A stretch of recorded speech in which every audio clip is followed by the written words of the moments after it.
Hey, what is up guys? I'm back. So, when you're buying products from stores, especially retail stores, you're going to get tags on it like this one. So, an easy way to remove those without damaging the product is get yourself a heat gun from Wally World. I bought this one for like 20 bucks. Just, the only thing I have to complain about this one is if you put it on the very high setting, you're going to burn down your house. So, don't do that. Just keep it in the middle setting. So I like to give her a start up, just set her down nicely so she starts a fire. And then come over here to my handy dandy bin, grab one of these 10-cent razors from Wally World. I love Walmart, it's such a good place. But you know, and then you're gonna set your razor aside.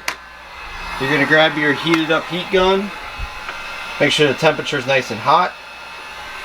And then you're just gonna, about four inches away from the product. You don't want to burn anything.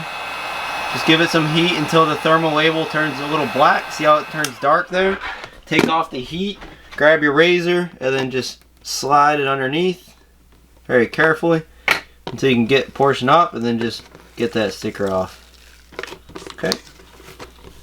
Boom, just like that. No marks, no residue, nothing. So there you go. There's a freaking $20 tip right there. Toss that in the garbage. Pet Luna real quick. Good kitty. She's keeping me company. She's great. But yeah, so that's how you get those off, so you can get rid of the clearance tags or whatever you want to get rid of. So there's a pro tip for you.